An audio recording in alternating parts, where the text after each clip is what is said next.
Harrowing accusations out of Waterbury, Connecticut this week. A woman is accused of holding her stepson captive in her home for more than 20 years. Thank you for joining us. I'm Bridget Bjorlo. On Wednesday, March 12th, Waterbury police arrested 56-year-old Kimberly Sullivan after a nearly month-long investigation. Police say they began looking into her after a fire in her Blake Street home in mid-February. According to investigators, Sullivan's 32-year-old stepson told firefighters he set the fire on purpose because he, quote, wanted his freedom. He said he was held captive since he was 11 years old. The day after Sullivan's arrest, police held a news conference to share what they learned about this case. Fox 61's Kayla Cade has that story. The Waterbury mayor and the chief of police both spoke at today's press conference, and they can both agree that this is a horrifying situation. And this man now has mental and health issues he has to heal from. Man's unimaginable suffering over the course of 2 decades is just a reminder of the darkness that does exist in our world. Our hearts and our prayers go out to him. A show of support from Mayor Paul Penarewski Jr. as he talked about the case of a 32-year-old man held in captivity. That man told police he was trapped in a house on Blake Street where his stepmother, Kimberly Sullivan, kept him locked up in a room. Police found out about this when firefighters responded to a fire at their house on February 17th. They said the stepson told firefighters he set the fire on purpose so he can gain freedom. Police noticed the state of the man's body: rotten teeth, dirty, and extremely emaciated. Here's an adult that was 5'9" and 68 pounds.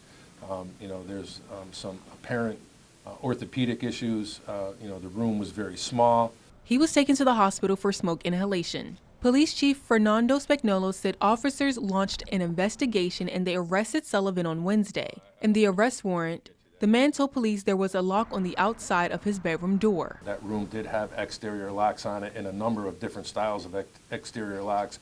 As was explained during an interview with the victim throughout the years, it appeared that the locks increased in security levels as time progressed. Spagnolo said this was a very controlling situation. Information was very guarded on what was released and when he was able to see other members of the family and other members of the community. The man said he couldn't find other ways to get help, such as by getting someone's attention through the window. He was fearful that if he broke that storm window or tried to open it up, that there would be some retaliation. The police report shows how he would drink from the toilet to stay hydrated, and it says he was starved and was forced to find food elsewhere, like school. Because of this, the Department of Children and Families were called to the home twice. The man told police he was forced to lie about his true living conditions. Police said DCF called them to do welfare checks in the past. Spagnolo recalled one from 2005. Officers went to the house. The house was clean. It was lived in. They spoke to the victim at that point in time, and there were no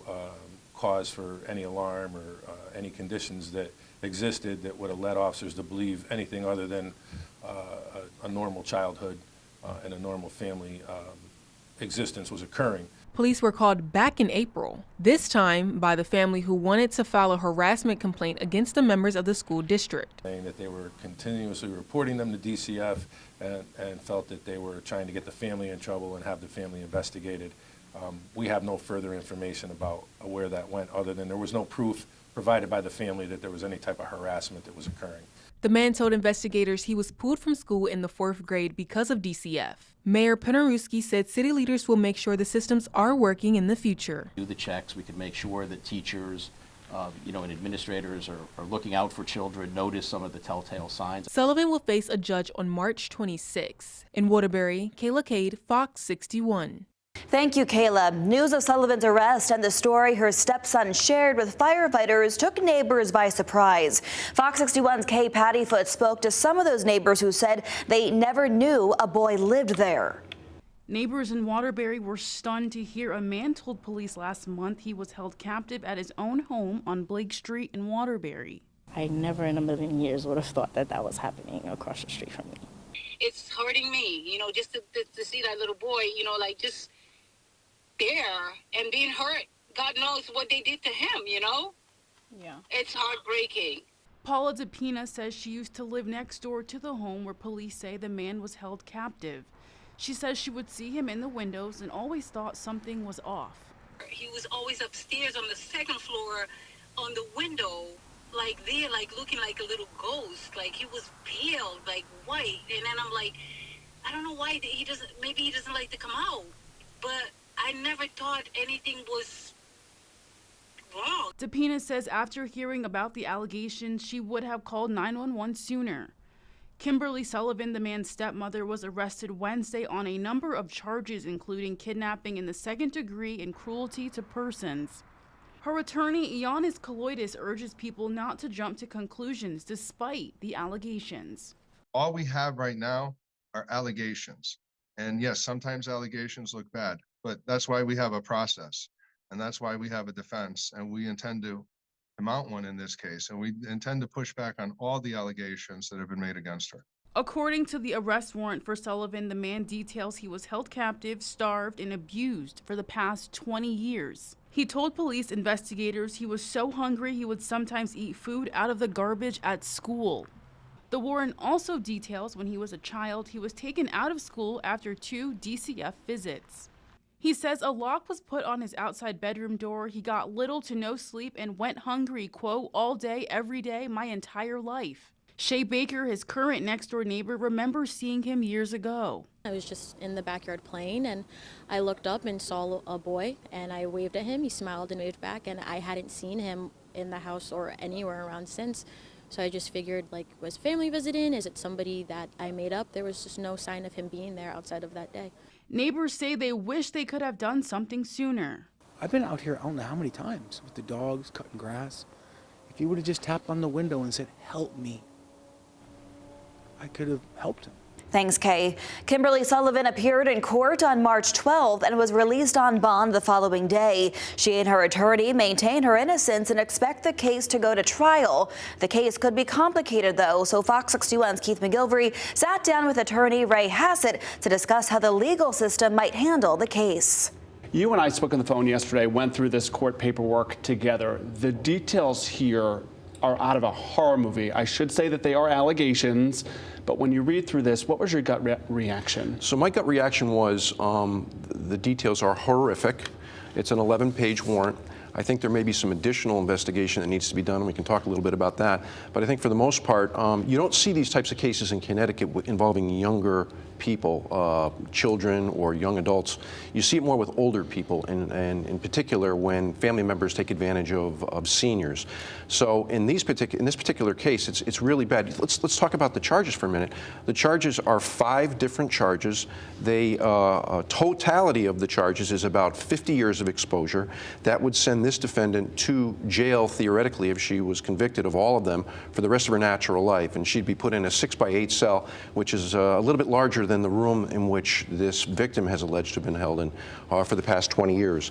As a result, we look at the charges, and the charges are kidnapping, cruelty to persons, and assault. And I can go through those with you, and basically they all fit the charges or the facts rather, as they've been alleged. I don't want to be too disturbing over breakfast, but the allegations here as to when and if he was able to go to the bathroom. He says he was always hungry. There's so much to this. Mental capacity, you say, is going to be a conversation both involving the man involved here and his stepmother. Sure. From a defense perspective, I think that one of the things we're going to look at is, did the victim have the mental capacity to make the representations and the allegations that he's made? We know that in the police report there's a little bit of a history of him when he's younger, so there's a suggestion there that he may have some mental health issues.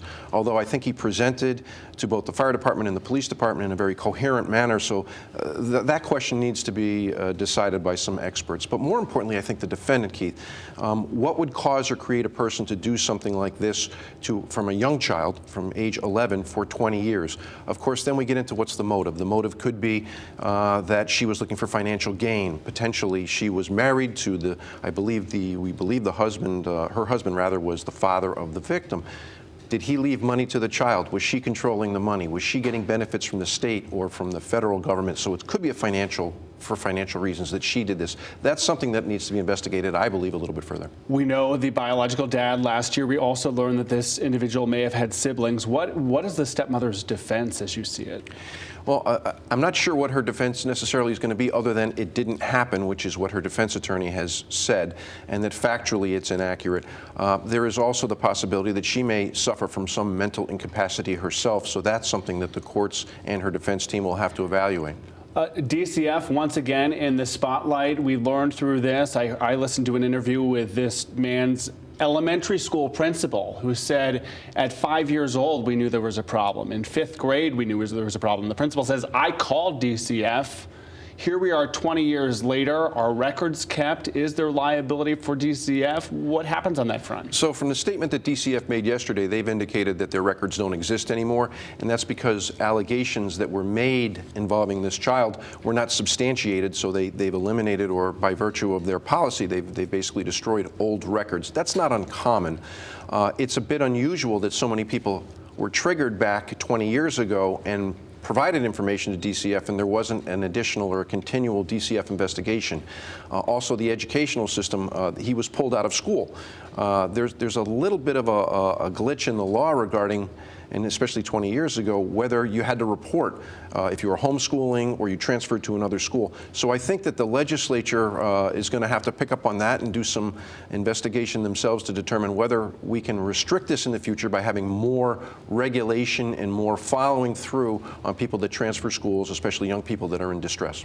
We are just starting to learn details behind this case. It is going to continue to unfold. We appreciate your insight this morning and hope you'll come back as we learn more. My pleasure. All right, thanks, Ray.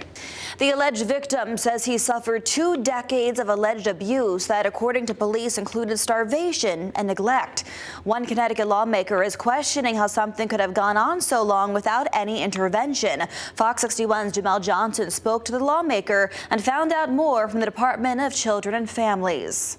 This Waterbury home behind me was set on fire in February, but it wouldn't be until later when reports surfaced about a man being locked up inside the house for over 2 decades. The alleged abuse from his stepmother started much earlier than that, and that's why officials like Senator Jason Perillo are asking the question, how does this go on for so long? The accused kidnapper in question is 56-year-old Kimberly Sullivan, the stepmom of the man who escaped. Reports detail that since a child, the man was held captive, starved, and was subject to other forms of abuse. As a child, it said that he would go through trash to find food and also beg and steal foods and drinks at school. His behavior prompted the school to notify DCF. We reached out to DCF for comment. They sent us back a statement saying, quote, "The Department of Children and Families has looked extensively at our current and historical databases and to date have been unable to locate any records pertaining to this family nor any records connected to the names of others who have indicated they made reports to our department. In accordance with state regulation, it should also be noted that reports of neglect and abuse that have been investigated and not sustained are expunged 5 years after completion of the investigation." The school administrators and the teachers did their job, right? They identified that there was a problem here and they suspected it was at home. Then the ball's in DCF's court to do their due diligence and make sure that the kid is safe. And that obviously didn't happen here. The big question is, what is DCF doing to make sure that they don't walk up to a house, feel that things are going okay, when in reality they're not? In Waterbury, Jamel Johnson, Fox 61. Thank you, Jamel. The abuse and neglect alleged in this case are extensive. Police say the victim's mental health is a primary concern. So what kind of mental health challenges does someone in this case face? Keith McGilvery sat down with Jessica Arnold from the Village here in Hartford to learn more. I want to say right off the bat, A, these are allegations, and B, you do not know and you are not treating this individual, so we're going to be respectful of that. But big picture, folks are hearing the details of this story this week, and we are just collectively saying, what happened here? There is so much alleged trauma and neglect. Speak to trauma and the problems that it presents. Yeah, so trauma can be very pervasive, especially when experienced in childhood. When someone grows up in an abuse or neglect, it really carries through their adulthood. It really creates attachment issues as an adult. It can become pervasive in having social issues, the inability to form romantic relationships or friendships. And it really prevents a person from, exploring the world, right? It really, it hurts their ability to see what else is out there and to really build a life for themselves when they've been, so secluded and socially isolated for so long. The details here are so incredibly extreme. He was allegedly there for 20 years. He allegedly weighed 68 pounds.